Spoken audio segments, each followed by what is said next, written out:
Hey folks, it's your pal Mike Shea from Sly Flourish here with a special episode of Sly Flourish's Lazy DM Prep.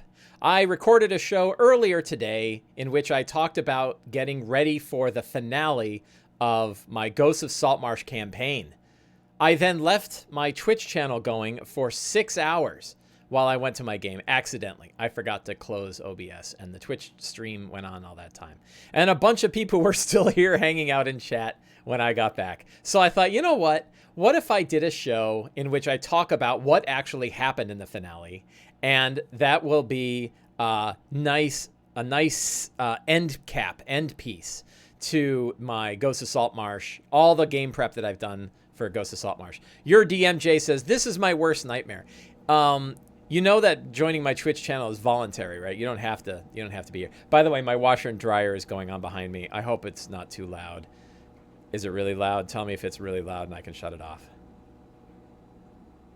If not, we're just gonna live with it. So,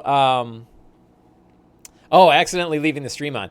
I mean, no, so a nightmare would be like if I left my camera and mic going and then said a bunch of things that I really wish I hadn't been broadcasting to Twitch. That would have been bad. But I think having the camera going so that you guys could watch my cat all day, that would have been fine. I bet I'd get more ratings for that than I would for actually talking about D&D. So, yeah. So I thought I would do a show and talk about how it ended because I just got back from the game. We just finished and it was crazy. And you know, I was just talking to my mom about how you know, we have all these sort of slogans in D&D now, right? These different phrases that come up, and a lot of them I attribute to Dungeon World. And one of them is play to see what happens, right? That's a really great DM mantra of play to see what happens. Don't go in expecting a thing to happen. Don't get mad when it doesn't go your way. Sit down and put the things in play and see how they go. And that's exactly what happened. And the things that happened in my game were unpredictable. I could never have guessed what would happen. And it taught me once again that I should not make that assumption that I know what's going to happen. So the game started as I expected I described how the group that made their way to the realm of Tharizdun, which we started calling the Chained World, when the characters that made their way to the Chained World were immediately burned by acid because the water is acidic. And they just, like right off the bat, I said, you know, you swim through, you feel the pressure, and then you feel your skin burning. Everyone make a Constitution saving throw because you're getting burned. It's not water on the other side, it's acid. And they're all like, oh, like right off the bat. I was like, you went to an alien world, man. Like, things ain't the way they are back home. So they made con saves. They only took 7 damage, and 2 of them made it, so they only took a little bit. And then a couple of them were in the apparatus of Qualish. They made it to the surface. I described the world, the Chained World, to them with its crazy steel gray skies and its weird geometric shapes floating in the sky and black storm clouds swirling about and a mountain made out of white bone and black obsidian and black waters that burned their skin when they touched it and weird chained beings floating in the air, and behind it is this enormous mountain, and then it moves and they realize that is not a mountain, but that is Tharizdun himself, and he's got huge chains tearing into his skin and a great iron mask, a great cold iron mask covering his enormous head. And there's a crack in the mask, and as his yellow eye falls upon you, you all make madness checks. And so they all had to make madness checks and so on and so forth. And my trick for madness check is you go mad and it stuns you, but you get to make a save at the end of every turn if you want to break free. Or you can take a bunch of psychic damage and break out of the madness effect. So you can take like 20 psychic damage and break out of the madness effect. And I think the one guy who got mad decided that he would do that because he's like, I want to do things. So I will take the madness check. So they got to the isle and they see that it is covered in these beings spawned from Tharizdun's blood. These weird grue creatures. I called them grues. Their Starspawn Gru is the monster in the book. But they were these terrible, twisted monstrosities howling at them. And then there was these Starspawn Manglers. And I said, you'll never guess what they do. And everyone's like, mangle? And I was like, that's all they do is mangle. So they were up there. And then I said, now let's go to the other world, the island up top. And there, turned out there were 2 characters there. Because one of my players was not at the game last week. Or the 2 weeks ago. So he said, well, where am I? And I said, where do you want to be? He's like, I'm up there with Corvel. Corvel's one of the characters. And so he was up there with Corvel. And so the 2 of them were facing off against the pirates, the undead pirates that are surrounding the monolith back in Earth. So then I had everybody roll for initiative, and I did the whole let's just go through initiative, and every time it hits a person in one world, we'll jump to that world, and every time it hits someone else in the other world. And it turned out that it was perfectly staggered. Every other turn, what took place in each of the other worlds. And it was going back and forth, back and forth, back and forth, back and forth, back and forth. And you would think that would be a little crazy. And it was a little crazy, but it was not unmanageable, and I didn't really have a hard time. They beat the crap out of the Grus by casting 2 different Spirit Guardians. Both clerics cast Spirit Guardians. And that meant they had these whirling, 6d8, just destruction, swirling masses of destruction that carved. Grus only have 17 hit points anyway. So they're getting destroyed by that, which is awesome because I'm like the whole island is surrounded by them. They're coming out of the water and they're just leaving this bubble of shredded Gru. And then the Manglers actually made a way in and did not get killed. And the Manglers are hitting them and trying to knock out they were going after the ones who hurt them. They're very primal creatures. But the ones who hurt them happened to be the ones that were casting the Spirit Guardians. So they went in and tried to beat them. They got one of the Spirit Guardians down.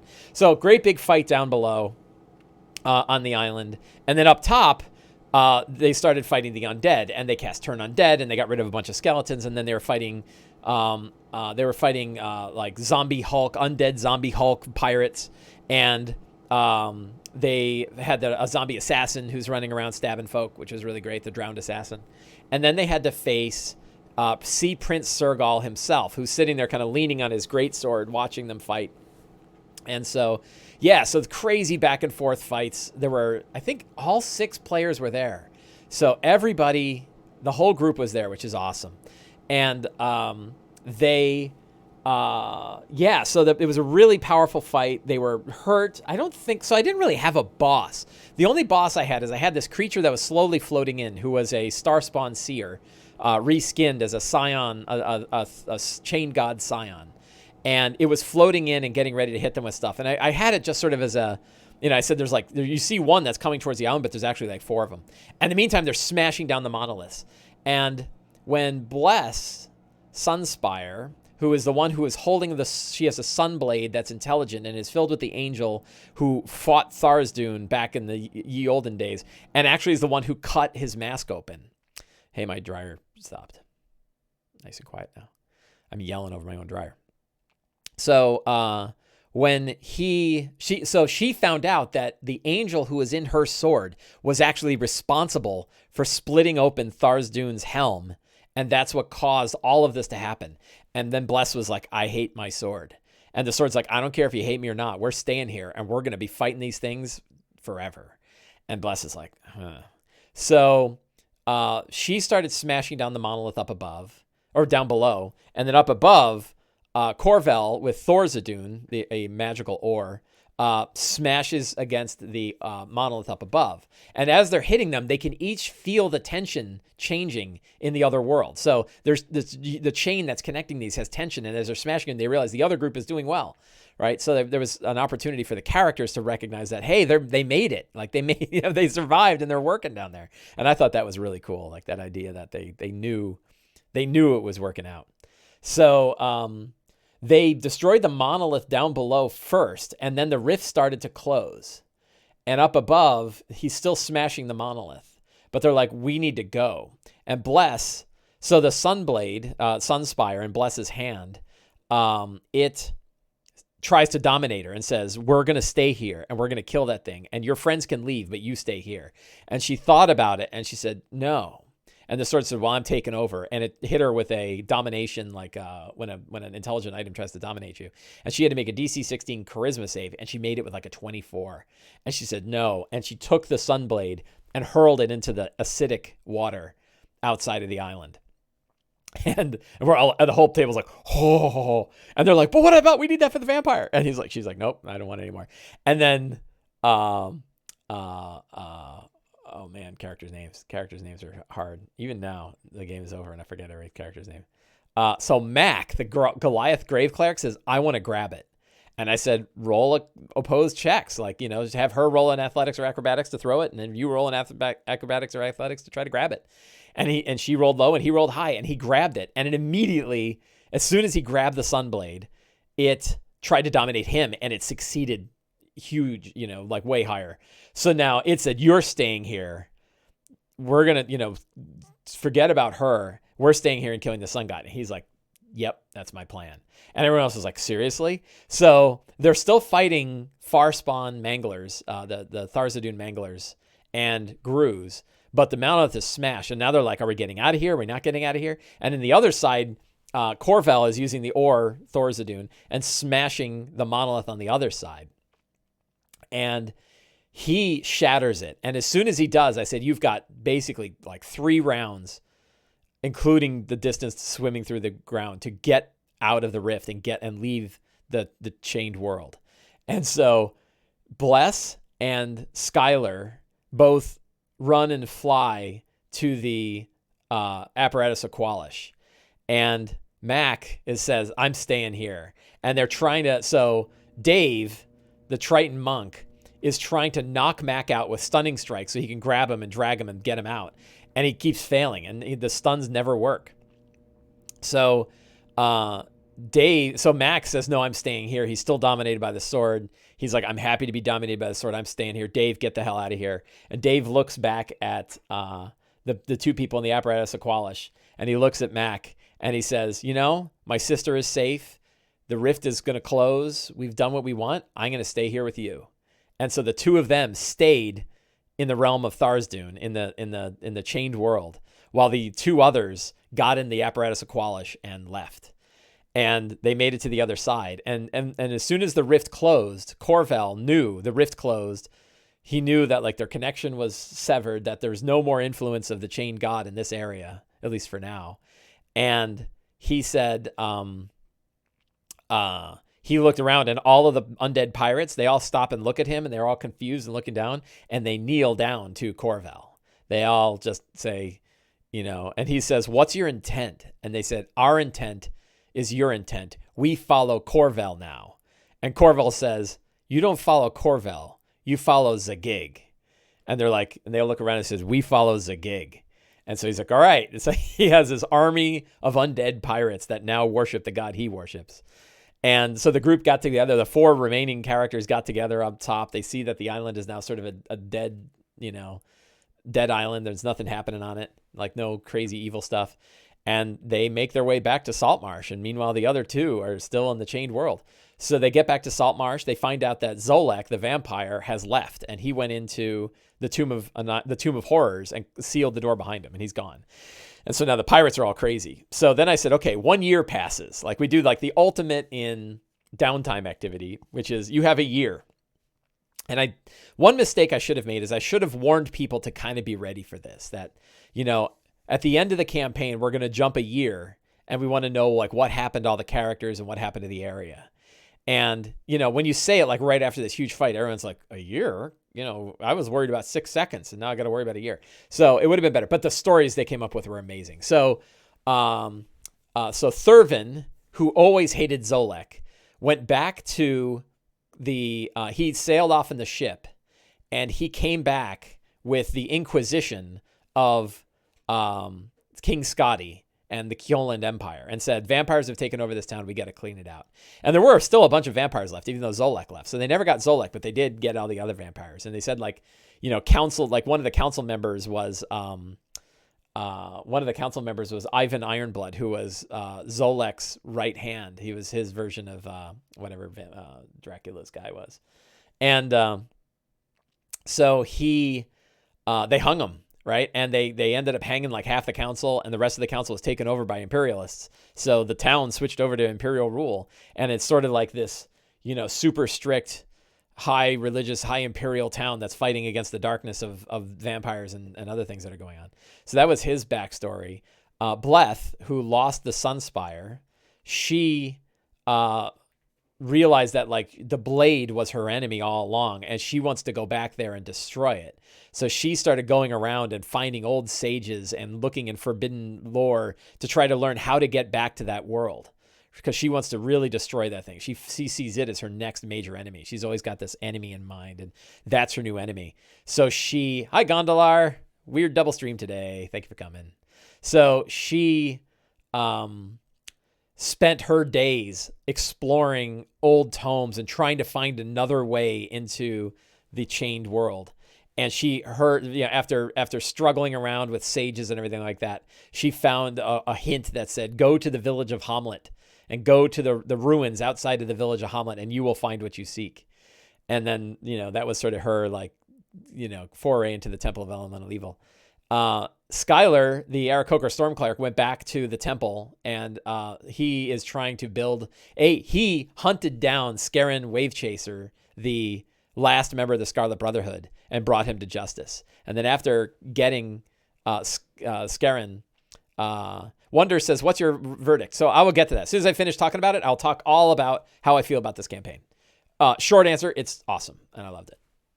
So, so he got rid of Scarran Wavechaser, and then he went back to the temple, and his is sort of like the one safe place in Saltmarsh that you could go where the Imperialist guys can't get you. So that was pretty cool. And let's see. So that was Bless. That was Skylar. Corvel bought a boat and took his undead crew and is now going up and down the coast, proselytizing Zagig. He has all of these undead guys that now worship Zagig, and he wants to bring the word of Zagig to everybody else along with his undead. I forget what you call them, recycled people. So that was his kind of end story, which was pretty awesome. And then I said, and what happens in the, I said, time is different. So it may not be a year that passed in the Chained world, but what happened there? I'm like, is it two bleached skulls two additional skulls sitting on the island of bones?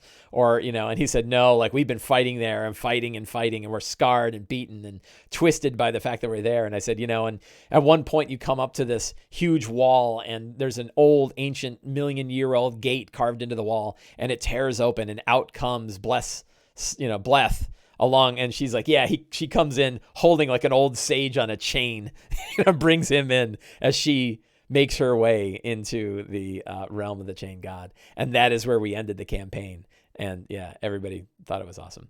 So it was really fun. Again, like I had no idea who was going to go where. I made it difficult. Like, could they all escape? Probably. Were they all going to escape? I don't know. Who wanted to stay and kind of like go that way? I don't know. There was a lot of fun stuff that went on, and I was really happy with how it went. Mechanic wise, the Starspawn guys worked out well. There wasn't like a big knockdown, drag out boss fight. It was more like an endurance match. Can you destroy the monoliths before you get overwhelmed by the forces there? And it was a little loose with the forms because I was like, how many grew? Well, I started with 30 grew, but they killed 24 of 30 grew in 2 turns because of the double rotor Spirit Guardians. So I'm like, well, more come, and then the nice thing was it really didn't, it meant like when you moved around, you took 6 damage from an opportunity attack. But generally speaking, they weren't, it was more flavor than it was actual mechanics. And that I think worked out well. The Manglers were the real problem. And the same was true with the skeletons on the other island, where they had to deal with skeletons and they get hit for 5 or 6 damage if they tried to move around. But like they were just blasting everything and turn undeading and everything. So that worked really well. I think, I didn't, kind of reading the body language of the players. I think they were perfectly happy with how the mechanics of the big fight lasted about 2.5 hours for the total game. And then we were done and we started talking about Eberron. So, So Wonder says, what's my final verdict on Saltmarsh? And I think that would be a really good thing to talk about. So let's jump over to, we'll go here. And on this screen, we'll bring up Beyond, and we'll go to not game rule, sources, adventures, Ghosts of Saltmarsh. So, and just so we have all the chapters up here. I loved it. So I'm trying to remember how long. If somebody in the chat wants to take a look on the YouTube and see when my first Ghost of Saltmarsh video was, there's a playlist of Saltmarsh videos. Let's see. I guess I can. Why am I making other people do it? I can do it myself.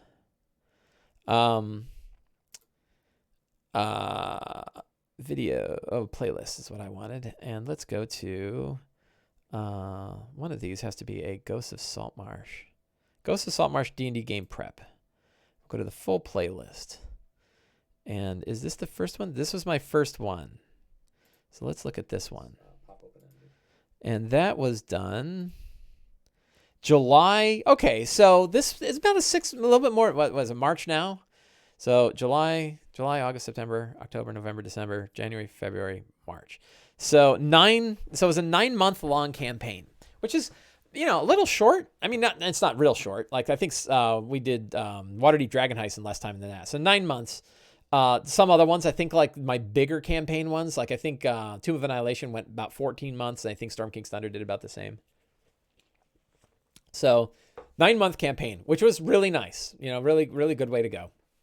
And overall, I would say I absolutely loved this campaign. Can I recommend the book? Absolutely.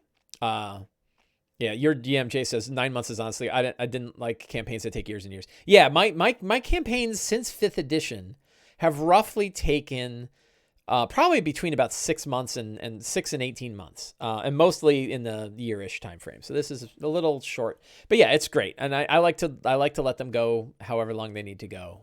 Main thing is, like, can I just keep the same set of players around for an entire campaign? And the answer so far has been, yeah, I've been able to keep everybody around. Like, everybody started in the beginning of this and it worked all the way through. We had the same 6 players for all of us. So that worked really well. So, yeah, so I think the book is really well put together. I think as like a book of classic adventures that are packaged together, it was way more usable for me than, Tales of the Yawning Portal, because there was a strong connection. It was easier for me to draw a strong connection between these adventures. The level ranges were right and the themes were right and all of that. I think the chapter on Saltmarsh was excellent. The thing I would highlight most specifically is in the Saltmarsh region. If you want to really look at something as a design thing, take a look at the section they have on the Dreadwood and see how they managed to fit like a 20 level campaign inside this one area. It's short. It's like 2,000 words, and yet has this whole ton of material, including random encounter charts and everything. You could do a whole campaign just in this Dreadwood, and I just think it's a fantastic way to sort of write a focused campaign summary that is actually usable in a very small amount of text. So for things like that, I think this book is wonderful because it has things like that. It had the locations are very descriptive and have lots of good hooks. It has lots of good details and lots of hooks for you to run with for your own adventures. So chapter 1 is a really great adventure, a really great chapter. Lots of information about Saltmarsh itself. I think you could steal this and drop it in any game. Like, you could just grab the town and go. If you need any seaside town, it works really well.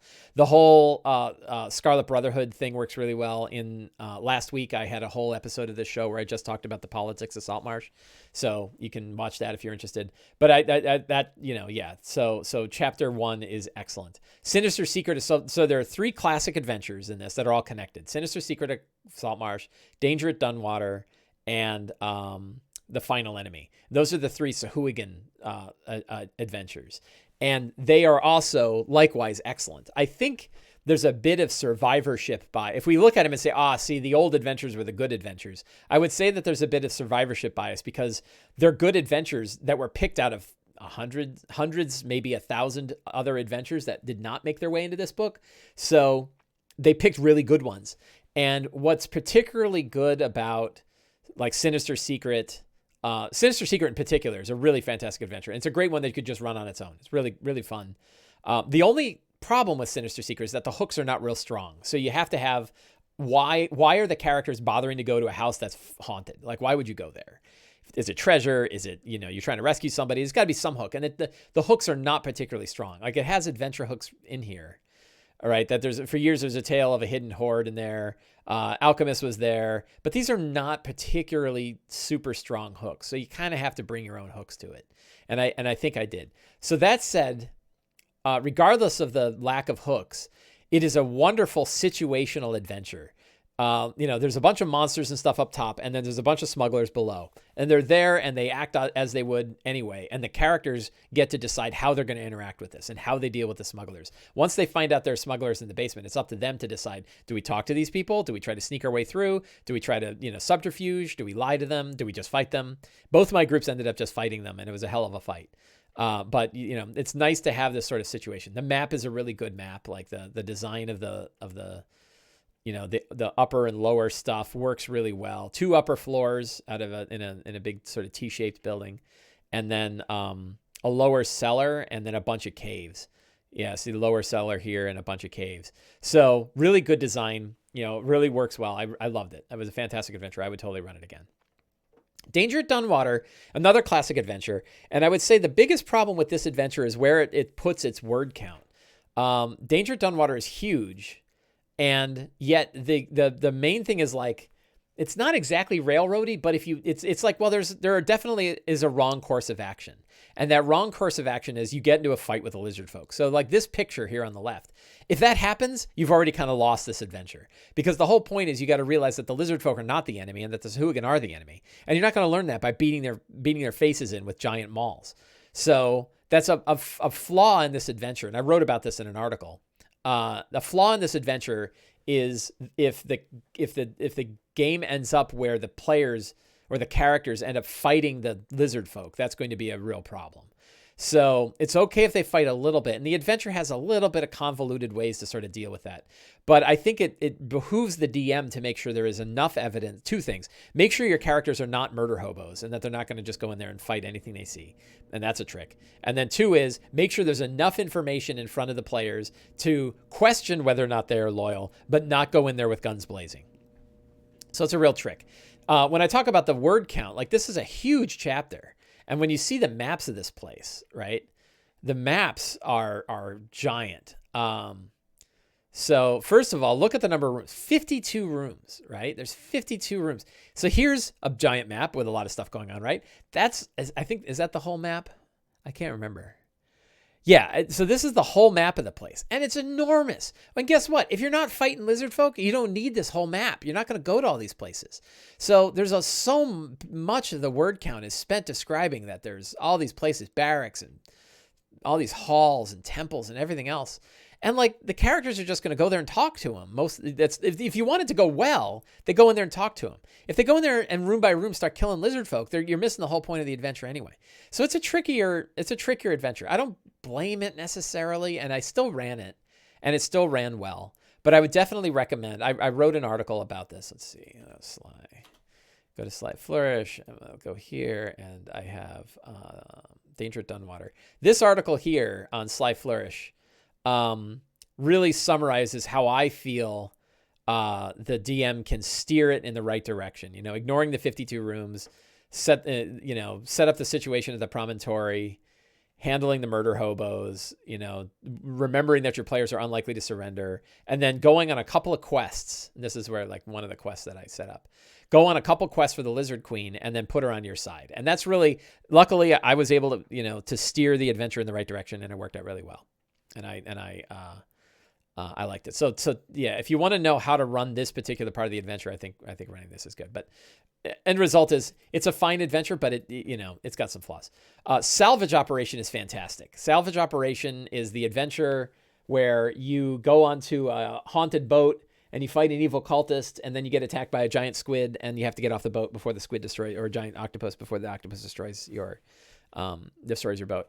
And it's a great, another situational one. You have to decide how you're going to get on the boat. You're going to crawl through the boat, get what you need, get out. It's really great. And the neat thing is this one, probably more than any of the other adventures, had these like really easy reskinnable components that you could tie into your adventure. So I removed the squid or the giant octopus and replaced it with the black whale that was part of one of the characters' backstory. There's like a big trunk that's got a MacGuffin in it or some kind of thing in it that you need. And I replaced it with vital information that the Scarlet Brotherhood wanted to bring back to Saltmarsh, and they tricked the characters into going and getting it. So you can change what's in the box, and then you can change the boss itself and say, I think in the adventure itself, it is a half-orc, Loth-worshipping druid person. And I replaced it with a Tharizdun chain god warlock, right? And that worked really well. So, so it's a great reskinnable adventure, but the components that are there are excellent, and I really liked it. Isle of the Abbey is my least favorite adventure in this book. Isle of the Abbey, for probably, I think 3 reasons, but I can't remember the third. So it's like Salvage Operation. It's highly reskinnable, but unlike Salvage Operation, you really have to tear out major pieces of it and replace it with other pieces.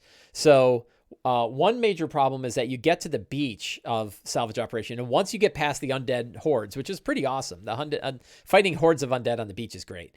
But once you get off, there's really nothing interesting on the beach other than going to the abbey itself. It's like a bare beach or bare island and then an abbey. And I think you could really put some other interesting things there. So I recommend like finding some fantastic locations and fantastic features that the characters can interact with that sort of tie it to the rest of it. Again, Tharizdun stuff. So like I could put a smaller monolith on this island. And so that's one problem. Problem number 2 is that the first half of the dungeon has a terrible layout. And I ran it twice, and both times had the same. You see how this boring, look, it's a boring island. There's nothing on it. There's a bunch of shrubs and then the abbey. Lame. So, this part was cool though. The skull dunes are fun. And try to find the map. So the map is 2 parts.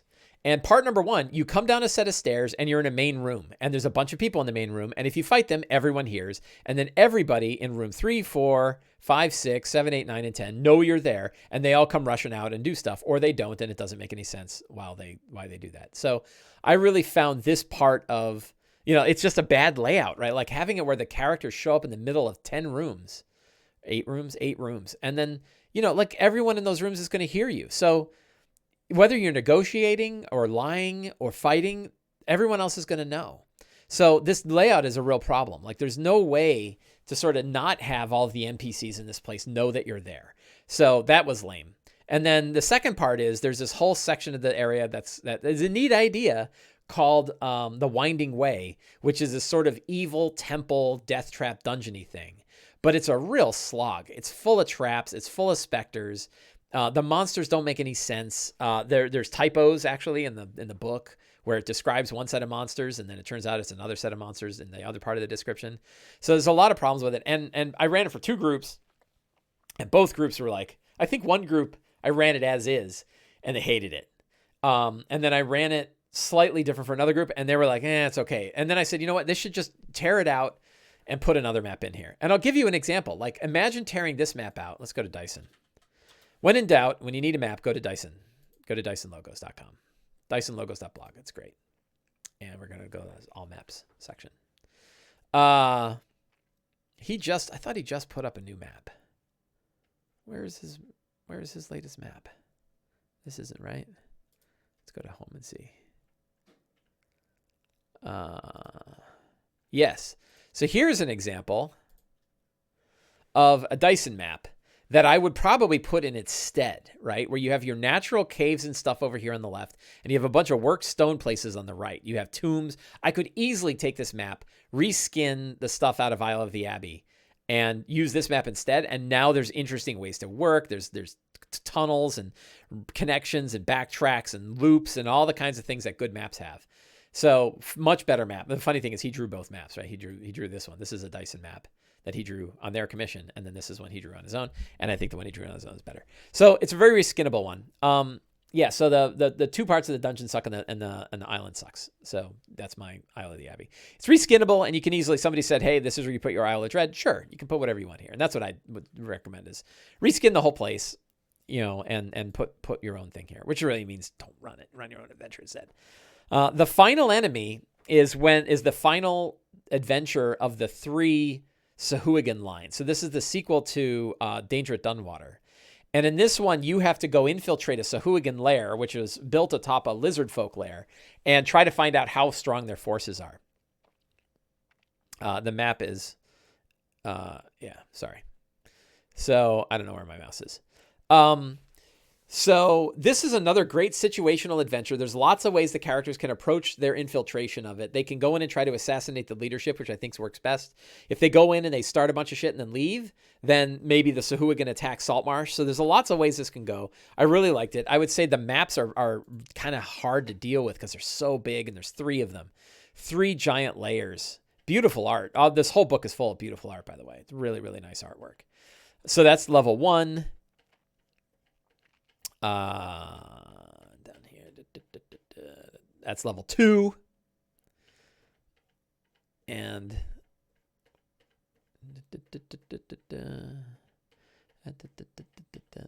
you see it's huge. That's level 3. So 3 huge levels of dungeons. Now, Unlike Danger at Dunwater, this isn't a problem because the characters are going to be traveling through the halls here. So you get to decide kind of how things go. And I really enjoyed running this for both my groups. I thought it was a great adventure. So I don't really have much to say about how to run it better. It was one like going with where the characters take it is a really good way to go. The one thing I recommend is like the way that it's got lots of different monsters in lots of different places, and some of them are very powerful Sahuagin. Make sure to shake it up and put just a few smaller Sahuagin in one area and then a lot of Sahuagin in another, so the characters aren't just facing like a hard fight after a hard fight after a hard fight after a hard fight. Instead, they have like, here's really easy and we can just knock these two guys out. We're cool. That one was deadly if we go in there. So you want to shake up, and you want to give yourself the freedom to be able to change the number of monsters in any given scene to change the pacing of the game so that it's easier. It's not easier, but it's faster in some circumstances, and it's really stressful and dangerous in other circumstances. So yeah, it's a good one. I like that one. And then we come to the final two adventures, and I'll start with Tamarot's Fate. So Tamarot's Fate, I reskinned completely, as you've probably seen the last ones. The adventure itself looks good, but it's very standalone. The whole thing here is that you go to a haunted island and you fend off attacks by undead pirates. And that's fine, but I needed a finale for my whole campaign, and I had this whole Tharizdun arc going. So I changed it completely into something else. So I never actually ran it as is, so it's hard for me to say. But it was fine. I mean, reading it seemed to have a lot going on. The Styes is another fantastic adventure. The Styes is their version of H.P. Lovecraft's what is it called? I keep wanting to say Dungeon Dunwater, but that's not H.P. Lovecraft's story about a bunch of weird sea creatures on an island. Oh my God, I can't believe I can't remember. Innismouth. Thank you. Gilligan Risen says Innismouth. Shadow over Innismouth is a H.P. Lovecraft story about a seaside town that has got weird cults in it, and it turns out that they're like turning into fish people.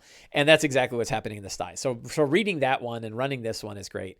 There's like crazy cult people. This is where Tharizdun comes in, right? Tharizdun has a big part to play in this adventure, but I seeded it throughout all the other ones. And if you're running them all together, I think that's a fun thing to do.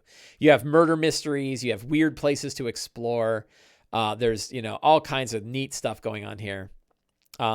Hey, Grant Ellis I called for a crazy cult person, and here comes Grant Ellis. Hi, Grant.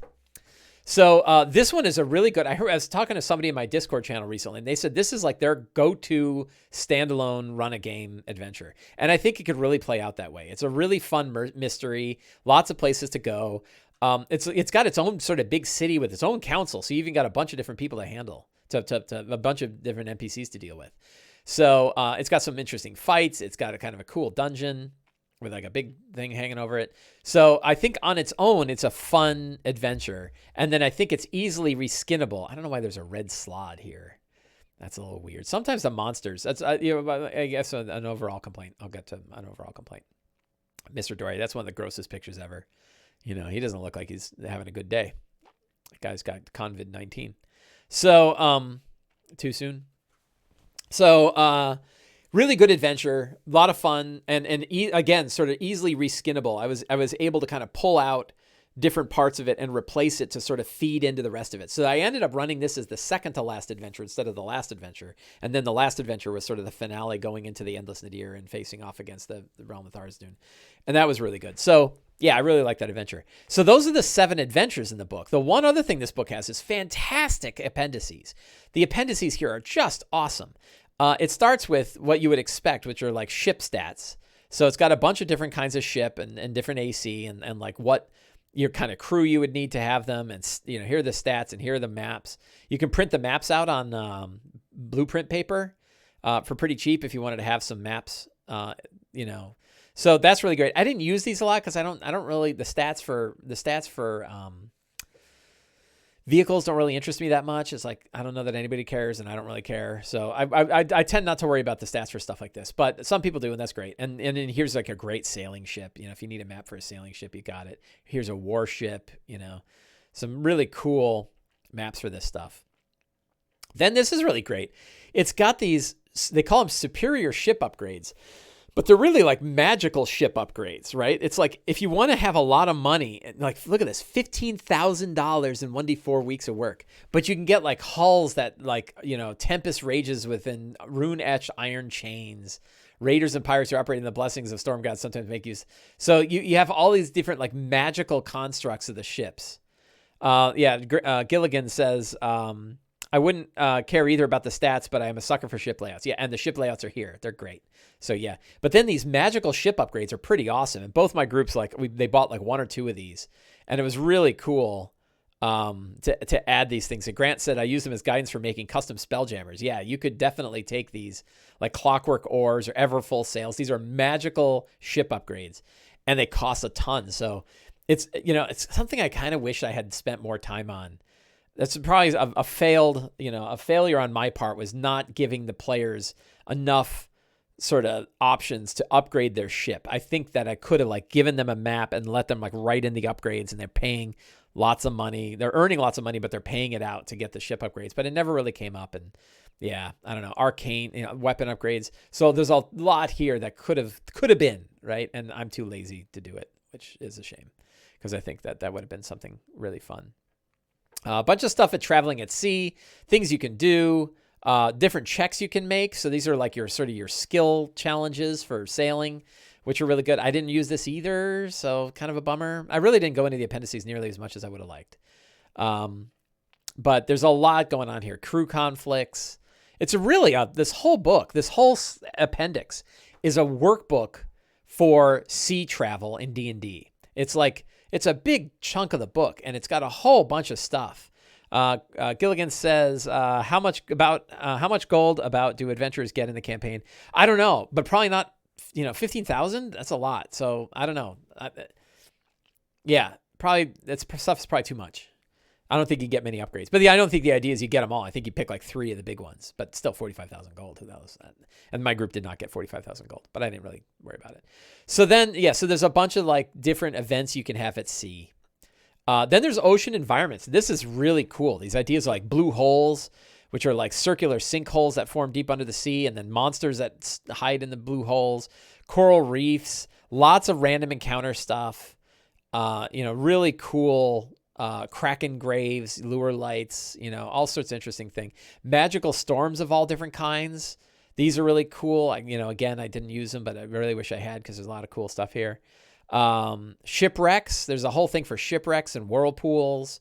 The things that you'd find and the encounters you'd find in a shipwreck. Whirlpools that take you to other planes of existence, which is pretty awesome.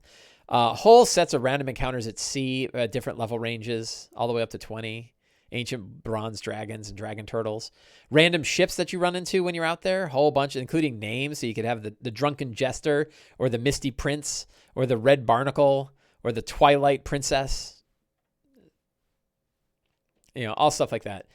Crew member name, Heartless Fingers, Wee Rat, Handsome Beast, Lost Angel. I don't know if those work real well. Ship purposes. These are all for stuff to like randomly generate ships, which is pretty awesome. Mercenaries, attitudes for different kinds of ships. So lots of like, if you run into a random ship, here's you go. And then they have this mysterious islands. Poor wee mast. So Grant Ellis says these were hacked into their Thursday game. Now he knows where the DM got them. Yeah. Again, so like you get to 7 adventures, and they're great adventures, and many of them you could run as one shots. Many of you could run.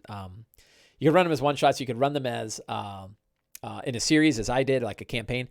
But then you get this whole toolkit for D&D at sea, right? And I think it's a really good set. Really, like they learned a lot. It's like, imagine if there was a whole separate set of chapters of Xanathar's Guide for the DM, just how to build seaside adventures or seafaring adventures. This has all of them. So then, you have these mysterious islands, and you have the inhabitants of the island. Alien, cursed, hostile, sanctum, welcome, and then different random things that are there, different hooks that draw people there, island inhabitants, cursed, hostile, again, sort of all set from their sanctuary islands, welcoming islands. So tons of different wild island stuff. So you could build whole islands, right? You could fill out an entire sea with all of this stuff. And then there's underwater locations, right? And now here they actually built maps for these, and they're really they're really separate adventures. They're really like, there's 3 of them, I think. And each of these are really their own separate adventure that you could run separately. So there's a Cove Reef, that's going on here. It's got a lot of things going on. There's a Trident of Fish Command down here. Merfolk stuff that's going on. Cove Reef encounters, Kutoa, with the weird Kutoa gods are going on here. And there's a hag. So that's like a whole adventure there. Then there's the Wreck of the Marshall is another sort of mini adventure. So one area where this fits is the levels in the adventures themselves have a couple of gaps. So you could drop these in as sort of separate gaps. If you also wanted to drop them in as sort of potential side missions, if the players were interested in sort of exploring more than the adventures that are in the books, in between adventures, you could drop the rumors of the Wreck of the Marshall or the old, you could drop each of these 3 as sort of side adventures. Again, I wish I had done that, but I didn't. And I didn't. I don't know why. No good reason. If I could go back in time, I would do that. And I think there's a third, Warthakeel. Warthakeel Ruins is a settlement on a seaside cliff. Kraken named Valistroth. Kraken visits every so often. And this is like a ruined seaside. I can't tell. I think it is underwater. I think it's sunk into the water. And there's a bunch of places to explore in here. Little objects. I mean, again, really great location, lots of stuff going on, lots of potential, adventures that you can create. Look, it's got encounters, and the encounters are like level from 1st, 3rd, 11th, and 13th. So you could run some really big ass encounters in these places. And yeah, this is where you get like, a Kraken actually shows up. So again, like that's a massive chapter. That's an appendix of ships in the sea, but it's a huge part of the book. And then there's magic items and monsters and NPCs. So yes, boy, do I love this book. I really loved it. I think it's well worth it. I think it's worth even just having on a shelf. Like whenever you're running seaside stuff, you can go. If you ever played, there's a game called Pillars of Eternity 2, which is set on the sea and it has like all these random islands and stuff you can go to. This feels like that. It's like you can go any direction and you can fill it out with seaside stuff. So it could be really fun. A couple of complaints I have is that in a few places in the book, there's I need to play Pillars of Eternity 2 again, I think. I think I need to get back in that one, wait for Baldur's Gate to come out. So one of my complaints is that in a few places, it's clear that they like opened up Kobold Fight Club and picked 3 random types of monsters and built a perfectly tuned encounter because they knew 7th level characters are going to be showing up and they needed a 7th level encounter. I would say the Styes suffers from a bit of that, and Isle of the Abbey suffers from that. And it's not the way I would approach an adventure, and it's not the way the Wizards of the Coast typically approaches an adventure. They don't write balanced encounters. They write encounters that make sense for the situation, and then the players decide whether or not to interact with them however they are. That's why you'll have like 4th level characters that go into a dragon lair where there's a young red dragon ready to breathe on them and kill them all in Tomb of Annihilation. It's like dragons are in lairs like that, So there's a few places you go, and it's sort of this like incredible journey style, 3 different kinds of monsters that you have to fight, and they all happen to be perfectly tuned and balanced for your party. And that, like that's fine once or twice, but like when you have a series of these, it gets kind of boring. So that's where like in the Styes, you'd see like a red slod and 2 other things are wandering around the warehouse at night. And you're like, the hell is a slod doing here? And like, that doesn't make any sense. And Isle of the Abbey suffers from this a lot. If you go into the Abbey, there are areas where like, I mean, you can see that how they tuned it, right? And I don't, who knows how to, I don't want to blame anybody. But like, you can see that they tune it, and it's like 2 Minotaur skeletons, 2 specters, and a Bodak are guarding the area, right? And of course, you read the text, and it says 5 corpse-like figures stand shoulder to shoulder guarding a door. It's like, well, which ones? The corpses? They're Minotaur skeletons, and specters aren't corpses. Right. And stuff like that, 1 ogre zombie, 2 gas, and 1 Minotaur living statue. The vampiric jade statue is pretty cool. But there's a couple of, there's another case where it's got a really strange layout. I guess it's not here. It must be the Minotaur skeletons. Yeah, I guess it's this, right? Like, Three enormous, here's the one that really got me. Three enormous rotting ogres stand close to the southern wall. And then you go, it's one ogre, two ghasts, and one minotaur, living. So it's like, how did one ogre and two ghasts turn into, three ogres, right? So I don't know. So weird stuff like that takes place in it every so often. Those are minor quibbles, though, compared to a much bigger, really awesome adventure. So yes, I highly recommend it.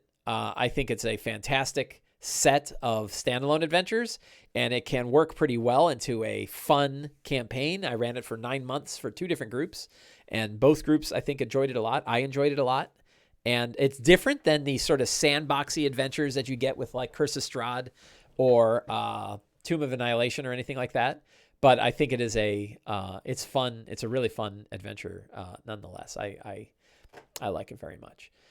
So that is how my Ghosts of Saltmarsh game ended. And yeah, so I think we're going to call this show right here. We're going to call it right here, as they say. And I want to thank everybody for coming back onto Twitch after hanging out for 6 hours waiting for me to return because I left my stream on accidentally. This time I'm going to turn it off correctly. And I hope you enjoyed this show of going over Ghosts of Saltmarsh. And I hope you enjoyed I sometimes hear about other people's games is lame, but I hope you enjoyed hearing about how my Ghosts of Saltmarsh campaign ended. So there will not be a show next Sunday because I'm going to be at a gaming convention. The following Sunday, I will be, look at those cool emotes. Where'd you get those cool? I got the cool D&D emote.